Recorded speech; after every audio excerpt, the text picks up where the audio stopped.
shall begin. You should answer the questions as you listen, because you will not hear the recording a second time. Listen carefully and answer questions 1 to 4. Hey Jim, it's Peter. Oh, hey Peter, what's up? I thought I'd call so we could hammer out the details for next year's lease. That's a good idea. Did we ever decide on how to split the total rent? Well, I was thinking, since my room is bigger, I probably should pay a little more. So I could pay £110 and you could pay £80. Does that sound okay? Considering that my old apartment cost me £100 for a smaller room, I'm definitely all right with that. Hey, I was looking at a map of the area and can't seem to find a bus stop near it. Do you know where we would catch the bus? Well, the bus is actually pretty far from us, but we have that garage that we can park our cars in. Wow, that's great. Convenient parking is hard to find, so we're lucky we have that. Okay, so we have a whole lot of things we'll need to buy when we move in. How do you want to split that up? I was wondering, do you still work at the supermarket? Yep, every Tuesday and Saturday. Would you be able to buy things from there if I sent you a shopping list? Sure, I can do that. Great. Then I can take care of whatever else we need that you wouldn't get at a supermarket. If you want, I'll pick you up from work that day and we can go to the apartment together. Oh, that would be great, thanks. No problem. That way we can split the cost of petrol. Works for me. It's so expensive these days, isn't it? It's downright obscene. Before you hear the rest of the conversation, you have some time to look at questions 5 to 10.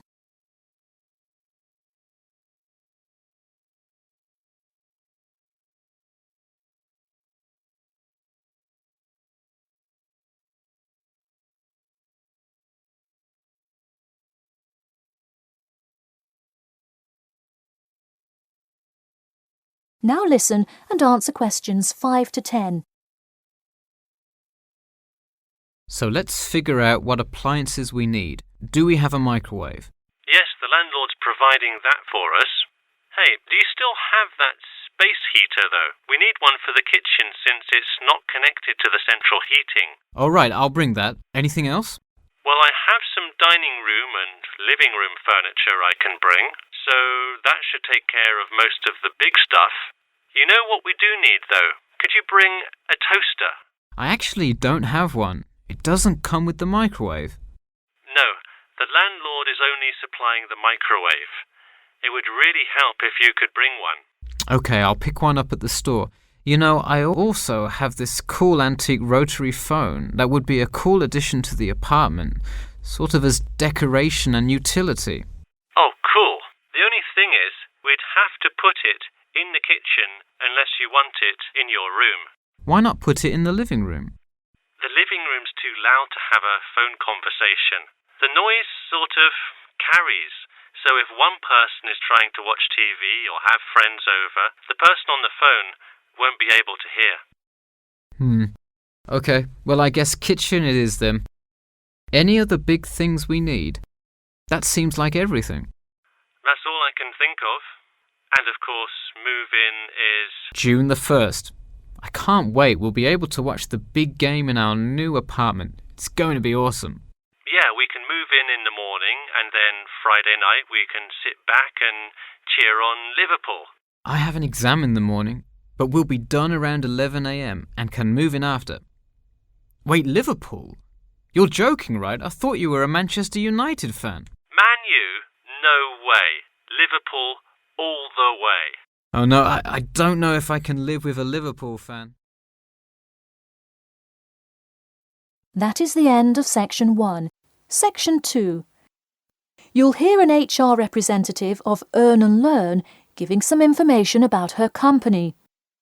First, you have some time to look at questions 11 to 16.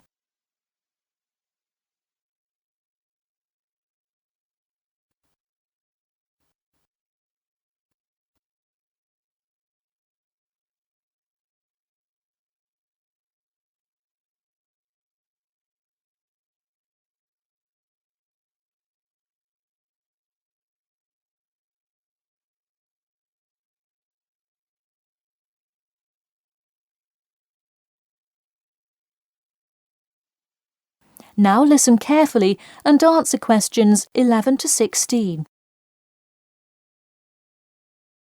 Welcome to all of you. Can everybody see and hear me? Good. I'm Sarah Connor, an HR representative of Earn and Learn. I have been asked today to talk to you about our company. So, for those of you who don't know very much about the company, let me start by giving you some basic information about it. Earn and Learn started nearly 20 years ago. It is not a charity but a for-profit company that enables promising entrepreneurs to make money while travelling. During the past 10 years, it has grown rapidly and has gained great influence in most countries of the world. We have a partnership with the school and take a large number of recent graduates from the business school. So, if you are a recent graduate, I'd say you can consider applying to our company. Before your application, you might be curious about what sort of places you could go to. There are 4 main locations, but you also have the freedom to submit a different location, and if they can make the necessary arrangements, you can go. The first country Earn and Learn established locations was the US, where you may choose from multiple locations, as long as you can commit to their more rigid schedule of August to December. Also, you could do the Australia internship. That one is really cool. You work at a wildlife shelter and learn about the business practices of non-profit organisations. You do have to be willing to commit 8 months for that one, though. Perhaps that's a long time to be so far away, but I would say it is really an amazing opportunity. I don't know whether some of you are in decent physical shape. If so, the South Africa internship is another exciting one. You learn a lot about sustainable farming, but you would be doing some of the manual labour involved in maintaining a farm. Indeed, it's hard work, but I think you would definitely be able to do it. It may be wise to wait until after their summer is over, so it's not so terribly hot. In addition, there is a most recently established location in India. This one gives you more of a study abroad feel, given that they arrange a host family for you to stay with. In the other locations, you live in an apartment with other interns, so this is definitely a unique experience. Before you hear the rest of the talk, you have some time to look at questions 17 to 20.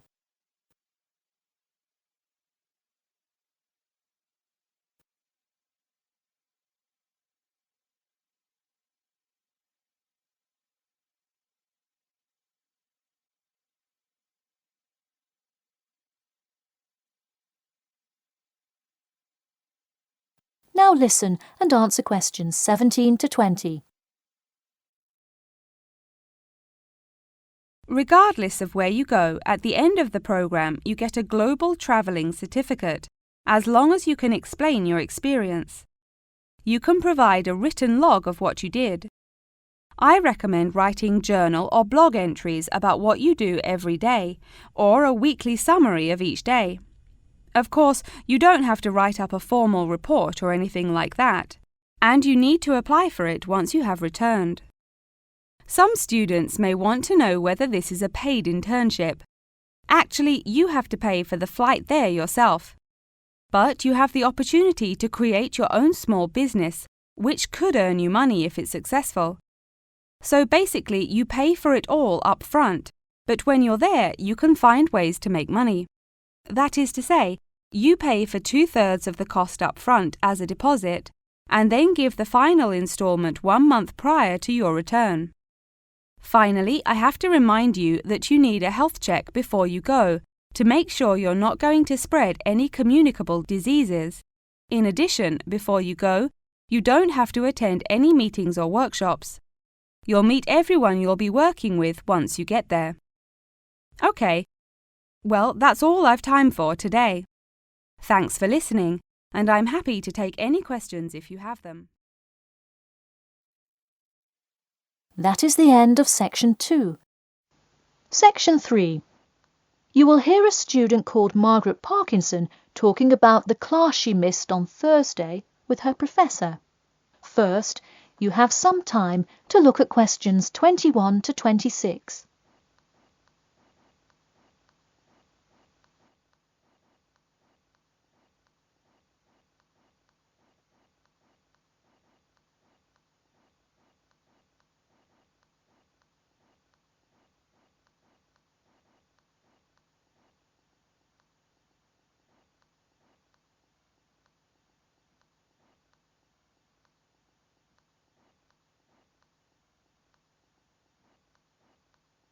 Now, listen carefully and answer questions 21 to 26. Hi, Professor Timmons. Do you have a few minutes? I was hoping to talk about what I missed on Thursday. Hello, come in. Sure, sit down. Could you tell me your name, please? Margaret, sir. Margaret Parkinson. I apologise for missing your class, but I had to go to the hospital. I'm sorry to hear that. Everything is okay now, though, I hope. Yes, thanks.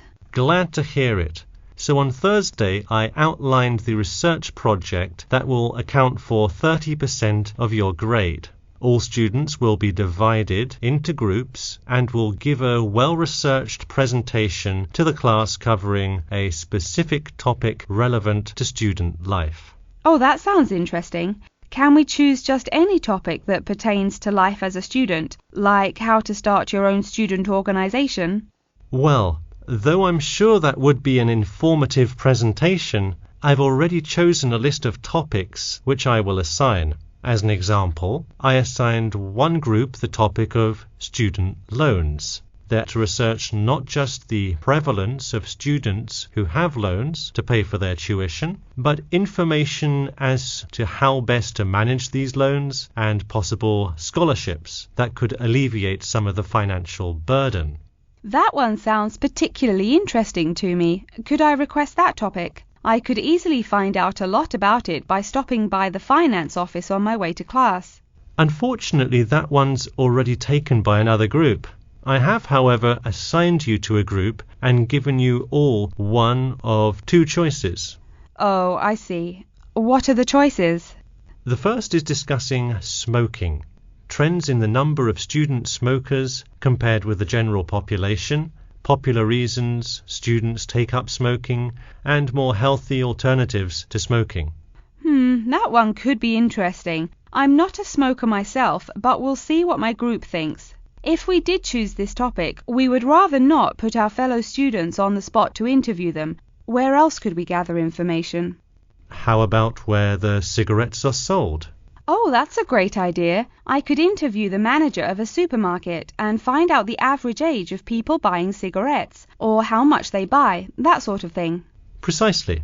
Okay, I'll keep that in mind. And what was the other topic? The other topic is the practice of natural medicine. It sounds far more specific than the others, but it is more of an exercise of outlining a career path. If your group chooses this, you would cover the specifics of becoming a doctor of natural medicine, how to become licensed to practice natural medicine, what the career outlook is, etc. You could find much of the information you need on this in the careers office. Wow, that would be really helpful, not just in learning about natural medicine, but in how to approach researching any career path. That's the idea. I want groups to really think outside the box to find information on their topics. They should interview multiple sources. Okay, now I think I have the general idea. Before you hear the rest of the talk, you have some time to look at questions 27 to 30.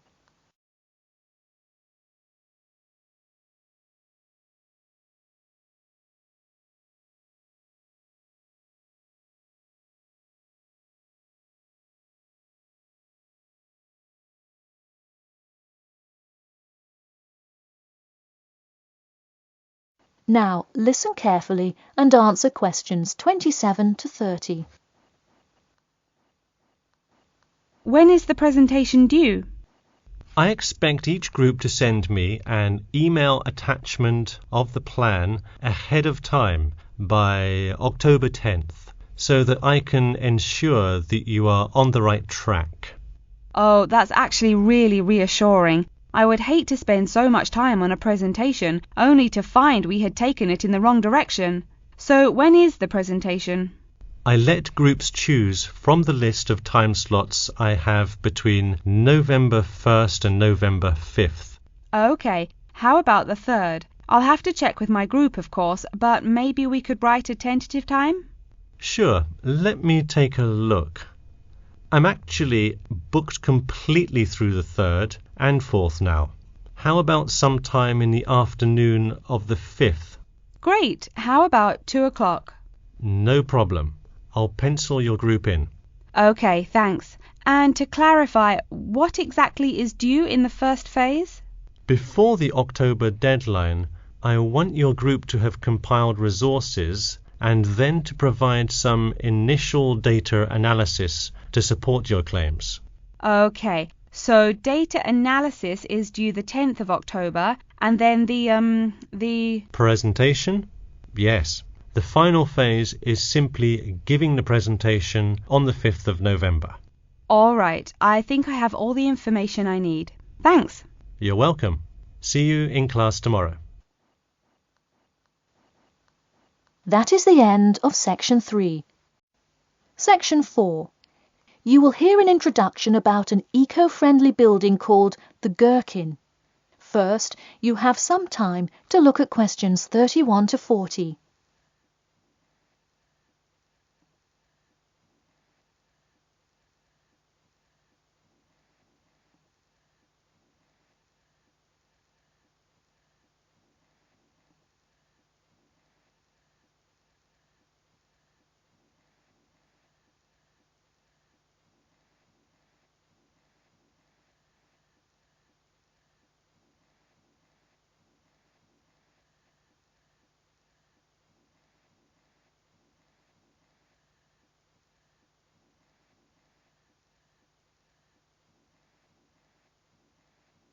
Now, listen carefully and answer questions 31 to 40. Today, I'd like to tell you about how UK architects are playing their part to address the issue of global warming. You have seen many of these iconic buildings while going about your everyday life, but you may not know how they are affecting your tomorrow. In 2003, construction was completed on the famous Swiss rebuilding, or more informally called the Gherkin, a true masterpiece commissioned by the law offices of Foster and Partners. This is not the first ambitious endeavour of the firm. They are renowned for their various philanthropic environmental efforts. The Gherkin, with its cut-and-edge green initiative and sharp design, is gaining recognition as an icon in modern architecture. You can pick it out of the London skyline by its unorthodox cigar shape. While its appearance is the obvious attribute at which to marvel, there is far more to this building than meets the eye. And let's face it, there's a lot about this building that meets the eye. The building helps reduce the city's carbon footprint in a number of ways. Just a quick note, in case you're not familiar with the term carbon footprint, get used to it. It's a buzzword you'll hear relentlessly to talk about reducing emissions. Think of it as the amount of harmful greenhouse gases that are given off into the environment by a single person, organization, or product. So going back to the Gherkin building, perhaps the most obvious as well as the most significant eco-friendly feature is the glass windows, which allow light to pass through the building, both reducing heating costs and brightening up the workspace. The ingenuity behind the various eco-friendly aspects of the Gherkin has seen its fair share of publicity, both from serious and silly sources. In a recent April Fool's Day edition, one e-publication printed a story detailing plans to replace 50% of the current exterior with grass, which would not only make large steps in the name of sustainability, but also give the building the green hue that would truly earn it the nickname of the Gherkin. The only drawback is, as you may have guessed, that this story was an April Fool's Day joke and completely made up.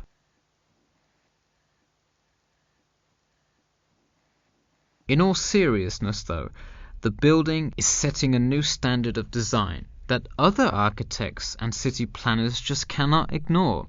The building's bold and cost-efficient design has won a number of architecture awards, including the Stirling Prize, the London Region Award, and the Empress Skyscraper Award, among others. The design comfortably accommodates a large number of offices, while keeping maintenance and operation costs down, striking a superb balance between nature and the workplace. Nature is well and good, as long as the weather is nice outside. Given London's notoriously bad weather, the architects knew they must devise a quality temperature regulation system, and that they did. A special system designed to reduce the building's reliance on air conditioning was devised that cuts consumption in half compared to standard office buildings. There are atria that link each floor vertically to one another, forming spiraling spaces up the entire building. They serve not just as social common spaces, but also act as the building's lungs, distributing clean air from the opening panels in the facade through the entire building. The building isn't all business though. It has its fair share of fun as well. At the very top, a club room offers a picturesque entertainment spot for company functions, private parties, etc., with a breathtaking panoramic view of the city. The creation of such an innovative structure has many wondering what the future of urban planning and architecture may be. Well, if the other projects currently commissioned by Foster & Partners are any indication, the entire city constructed with similarly eco-friendly buildings is not far in the distance. The Masdar City development aims to create a desert city that produces zero waste and removes as much carbon dioxide from the atmosphere as it puts in, a huge feat in protecting our Earth. The Gherkin is a truly impressive feat, yet it is not the only one worth noting. Now to move on to another green initiative, I'll tell you about the Eden Foundation building found in Cornwall. That is the end of section 4.